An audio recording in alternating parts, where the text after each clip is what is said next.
میں نے اپنی بیوی سے کہا اس بچی کے قریب جاؤ، اس کے قریب جاؤ، اس سے جا کے پوچھو ہم کوفہ کے رہنے والے ہیں، اگر اس کا کوئی پیغام ہو تو ہمیں بتا دے، ہم حسین تک پہنچا دیں گے۔ تو اے امام، اس بچی نے یہ پرچی دی ہے۔ جب امام علی مقام امام حسین نے وہ پرچی کھولی، اور بیٹیوں والے اپنے دل کے دروازوں پہ دستک دینا، حسین بیٹی کی پرچی کھول رہے ہیں۔ لکھا کیا ہے؟ سلام بابا جان۔ علی اکبر سے کہنا میں اس سے ناراض ہوں، وہ مجھے لینے نہیں آیا، میں اس سے ناراض ہوں، وہ مجھے لینے نہیں آیا۔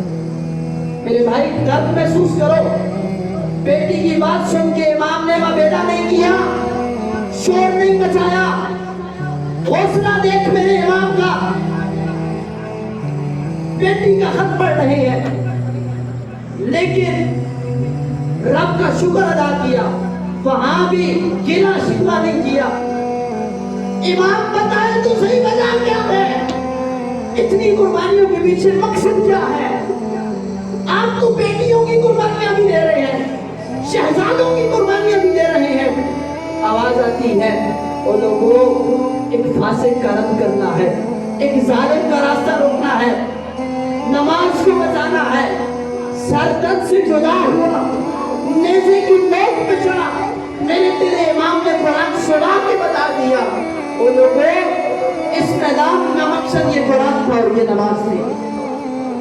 آج ہم اس مقصد کو بلا بیٹھے ہیں، جو مقصد، جو میسج، جو وجہ کربلا دے کے گئی تھی، آج یہ درد محسوس کیا، ادھر سے اٹھے باہر گئے، حسینی سبیلے لگا دی، پانی پی لیا، لنگر حسینی کھا لیا۔ کیا حسین کی قربانیوں کی یہی آپ کے پاس قیمت رہ گئی ہے؟